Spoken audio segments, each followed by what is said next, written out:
So, Trev, let's dive into the keys to victory for the Notre Dame offense. And this first one, Trevor, is going to be easy. We know what it's going to be. You know what it is, guys, Sure everybody. do. It's the same thing now. If it was important during the regular season, it is definitely important now. That is true in a lot of different ways. Start fast.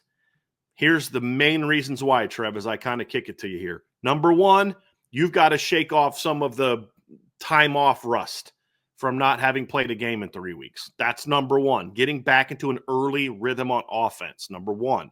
Number two, any thought that Indiana has that, hey, we're going to shut this offense down like we've shut everybody else down, including Ohio State, because Ohio State got most of their points on special teams plays, right? Short fields off of a muff punt return for a touchdown. We're going to shut Notre Dame down just like we've shut everybody else down. You need to let them know, not today, not happening today. Jump on them early. And then 3, protect your defense. The more you score early, the more you protect your defense, either A, by jumping up on Indiana and then putting Indiana in catch-up mode, or B, like we saw back in 2020 when they traveled to North Carolina and they had trouble stopping that Carolina offense early in that game. They scored on their first 2 possessions? Carolina did. Notre Dame's offense answered each one with a score. By the time that they had tied the game up 14-14, the defense had made some adjustments, and they kind of had a plan and said, okay, we're good to go. And then they dominated Carolina the rest of the way. But if you're all of a sudden 14-0 and your offense isn't matching, now you're in a little bit of a catch-up mode, and that's not where you want to be in this kind of game, Trevor. So those are for me, the 3 big reasons why starting fast is so important in this football game. Yeah, I couldn't agree more. I mean, protect your defense. We spent all week talking about the depth of the receiving cores for Indiana. And I am one of the people that is under the belief that the USC game was kind of a fluke and the team was tired and, they just got done playing 12 straight games. 2 bye weeks sprinkled in there, but it's not compared to the amount of rest that they got from USC to tomorrow night, right? But you don't want to put your defense in a position to find out if the USC game was a fluke or if it's truly the lack of overall depth that's kind of hindering them a little bit, making them not as quick and making them not trust their technique and getting a little lazy in coverage, and you start grabbing, right? So for all of those things, it goes back to talking about complementary football, and Notre Dame's offense has to do everything that they can to start fast in this football game. We always talk about how Notre Dame's defense is set up in a way where I don't know if teams can come back on them, which I also believe. On the flip side of that coin, mostly because we haven't had to see it that much this season, I don't know what type of Notre Dame offense we would see if they fall behind in a 14-0 game. You know what I mean? So that's a little bit of an unknown. Eliminate that doubt, eliminate that speculation. You know what I mean? What's been their biggest deficit this year? It's 7 points, right? Yeah, 7-0 against Stanford. They were never down more than 6 against Northern Illinois. Nope. Right? They were never down more than 3 against Texas A&M. Yeah. They were never down more than 7 against Louisville. They were never down more than 7 against Stanford, never down more than 7 against Georgia Tech, never down. I mean, and then they scored first against Purdue, Miami of Ohio, Navy, Florida State, Virginia, Army, and USC. They literally never trailed against USC. So, I mean, this is not a team that has fallen behind by more than 7 points. And think about that. They've never trailed by more than 7 points the entire season.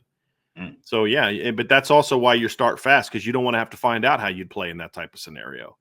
Don't get down. Don't get down those scores, and don't because that takes you out of what you want to do offensively.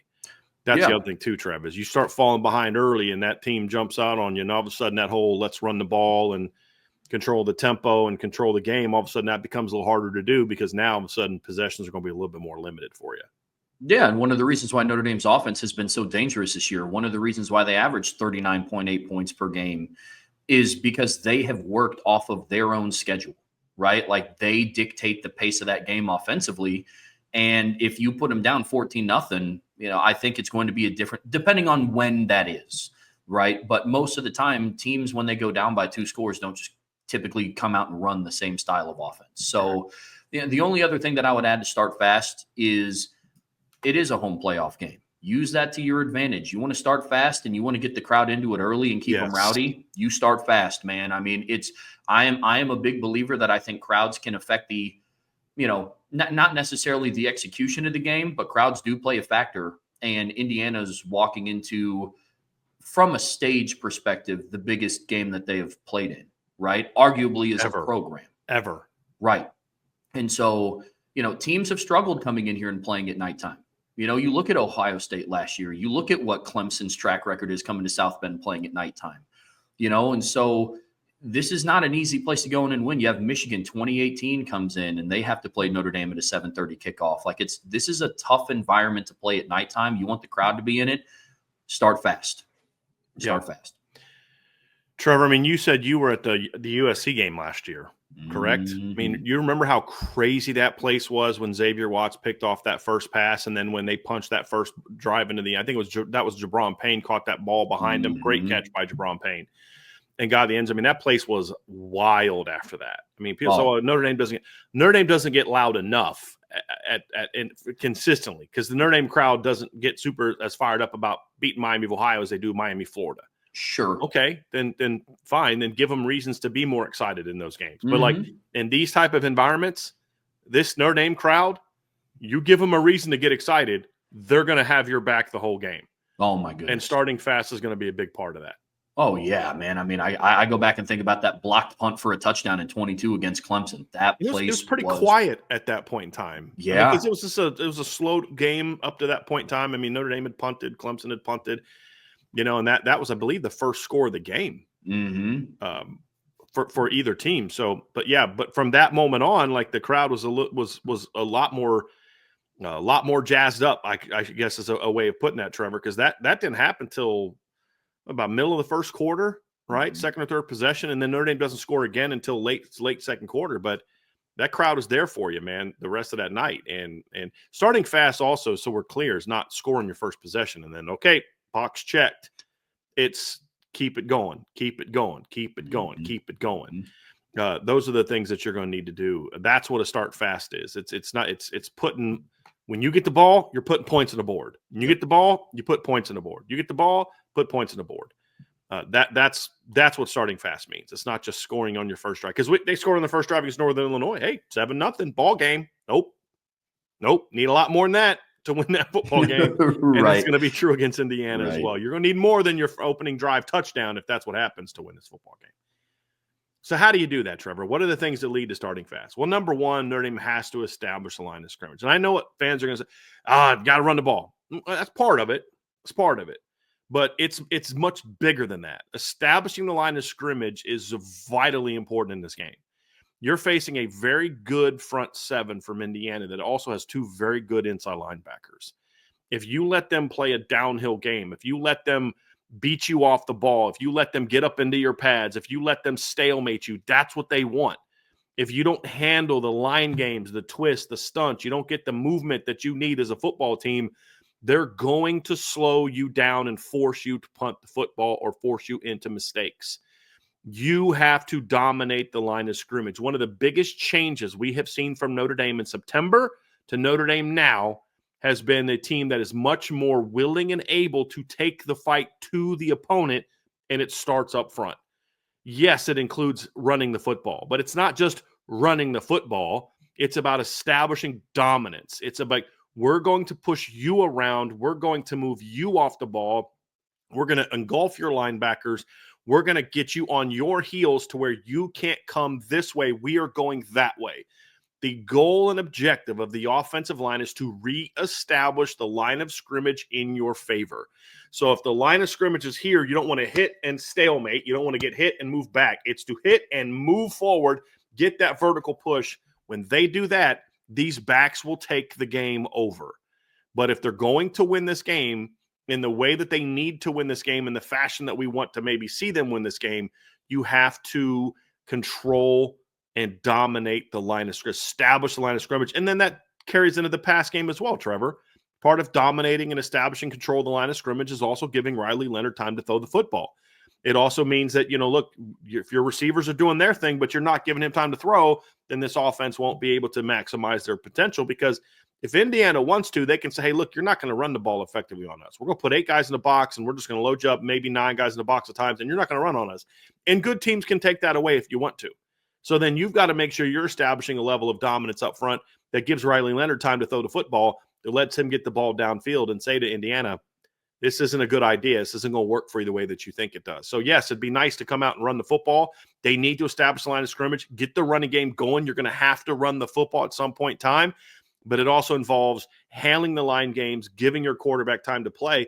And then finally, Trevor, it's a mindset thing. It's you're letting Indiana know, guys, great season by you. We're proud of what you've done, but this ain't going to go well for you tonight. Sorry. Apologies in advance. Right? It's like the scene from Harlem Nights, he stutters it. Don't take this butt whooping personally. That's what it needs to be. Yeah, I'm so happy that you included mindset, because I'm a firm believer that when you have two relatively equally matched teams in the trenches, right? Like I don't look at Notre Dame's offensive and defensive line, and I look at Indiana's offensive and defensive line and look at either of those and say, you know what, this one has the clear advantage, right? And so I think a lot of that comes down to taking ownership of it yourself. It comes down to, hey, look, we know what the implications are of this game.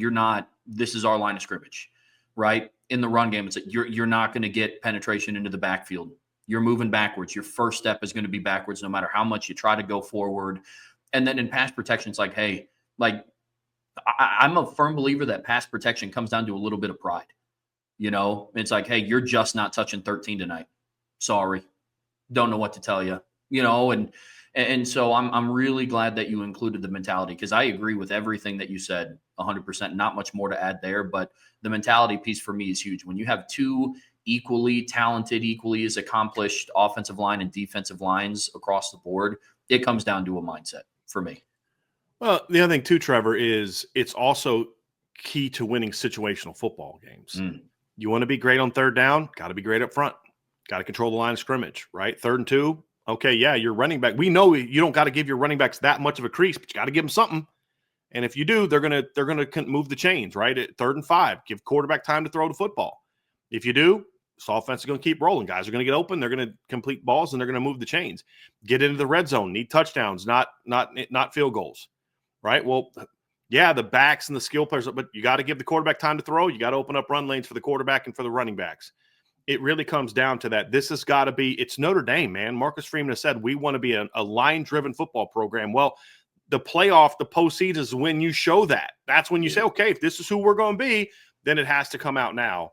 And that's what's at stake for this Notre Dame offensive line. And it's also comes from the coaching staff too, right? Like if Mike Denbrock comes out and has a game plan similar to what Steve Sarkisian had against Georgia, where he was afraid of the Georgia front and he kept running that, stretch plays and slow developing plays and was afraid to go at them, then yeah, this is what's going to happen, right? I mean, it's going to have a similar result to what Texas did or Georgia did to Texas. It's a mindset thing too, where you come down and you say, hey, listen, we're coming at you, right? We're going to keep coming at you. And that's going to be a big key. Third key, Trevor, is as we've said, this is a very good Indiana defense. It is a very disciplined Indiana defense. It is a very well-coached Indiana defense. It is a talented Indiana defense, but it is also an Indiana defense that's going to take a lot of chances, a lot of risks. They're going to try to bait you into things. You have to establish the game with them. And one of the things that you do is you have to take the fight to them with your movement. You have to get them off balance. What does that mean? Okay, it means push. It means mixing up your tempo.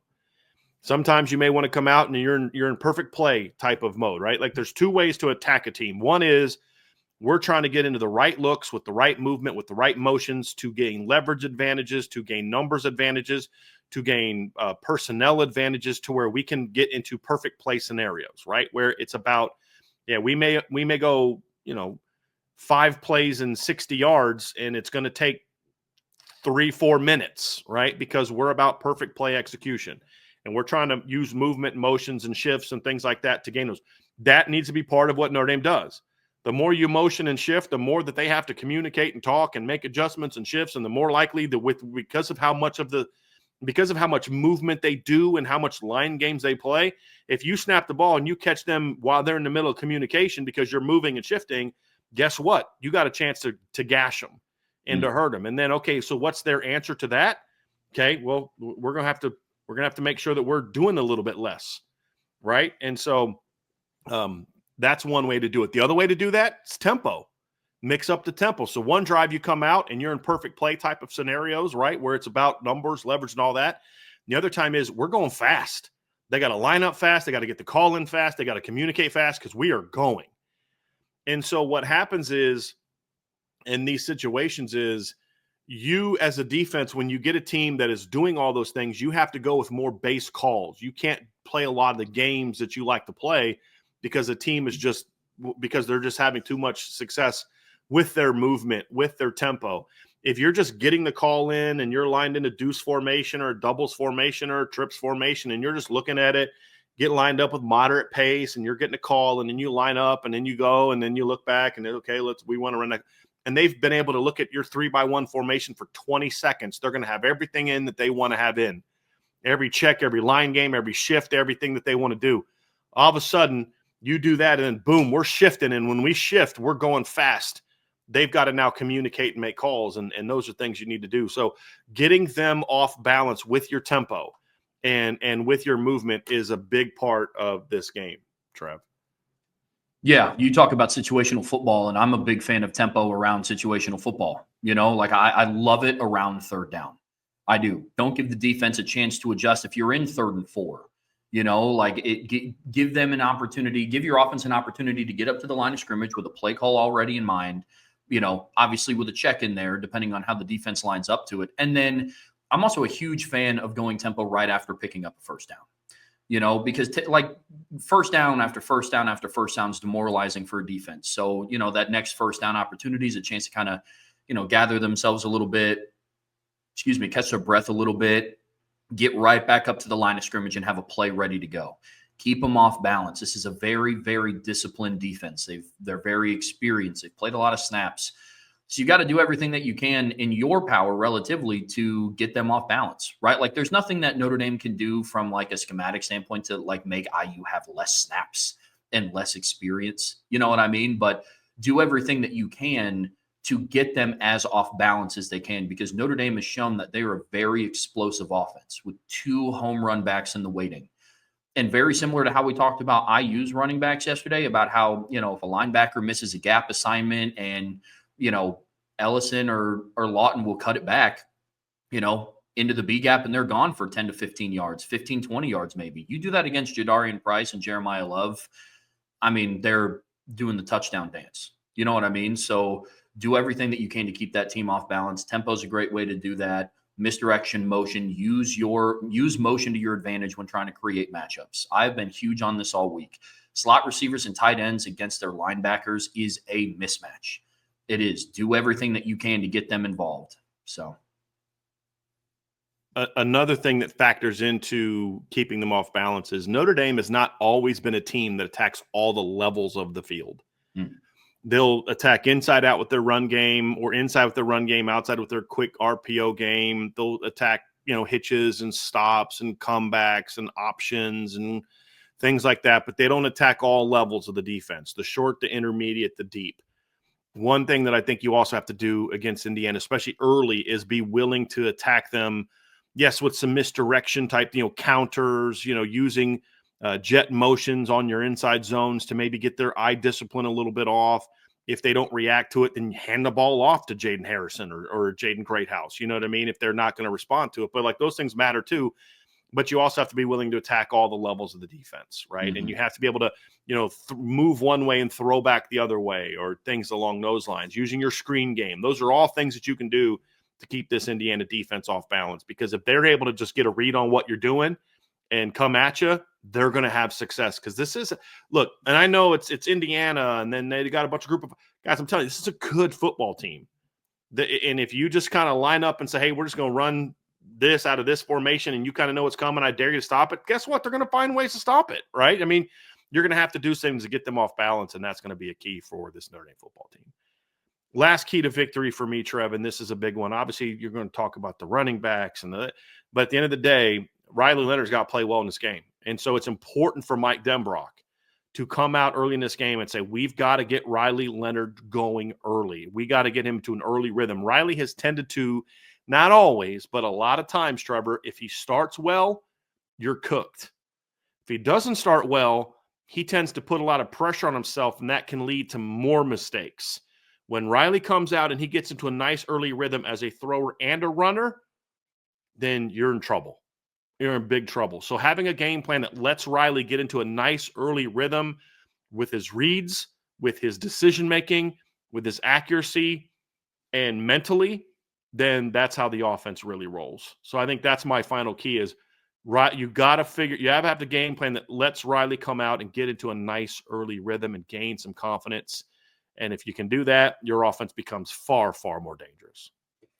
Yeah, put him in a position to go out and be an athlete. You know, that's when he's been at his best. Get him involved in the RPO game extremely early. Get him out of the pocket really early.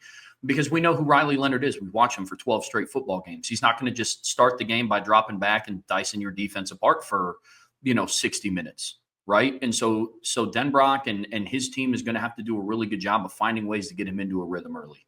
Get him outside of the pocket. Get the tight ends involved early. Get the running backs out of the backfield involved early because – I absolutely agree with you that sometimes his mistakes can compound a little bit. Not saying that interception turns into another one, but, a bad read might turn into an interception later. An interception might turn into a couple of sailed passes because he's afraid to make the same mistake. On the flip side of that coin, when he starts to roll, he rolls. Like I think of him kind of almost like a 3-point shooter in basketball. You know what I mean? Like once he sees one go in, it starts to roll from there. And that's very much how I view Riley Leonard in this offense. So if they can get him a couple of quick completions early, let him go out, maybe scramble outside of the pocket, get hit a little bit, I think it's going to bode well for Riley Leonard. It also has to be taken into account the weather. It's going to be cold, and you kind of want him to come out and get those juices flowing a little bit early, and then not just as a runner, that's part of it, but also as a thrower. You go through pregame and you just come out and hand the ball off 8 times on that first drive, okay, that's good. But now he's a little rusty. You're going to want to get him into a rhythm in that football game. Trev, offense has got to step up and play well, man. That's it. I mean, we talked about it. Keys, start fast, establish a line of scrimmage, get Indiana off balance, using tempo, using movement, using pre and post snap movement, right? Post snap switches, things like that. Using tempo and then doing a quick jet motion, doing some sort of post snap switch, and then you bring a running back on an angle route behind it. There's a lot of different things that you can do to get them off tempo. And then finally, obviously, Riley Leonard has to come out and play well early. Mike Denbrock has to make sure there's a game plan in place for him to come out early and put him in position to be successful early. And then it's up to Riley to make those plays. Those are the keys for the Notre Dame offense against what has been a very good, very productive, and very underrated Indiana defense. Mm-hmm.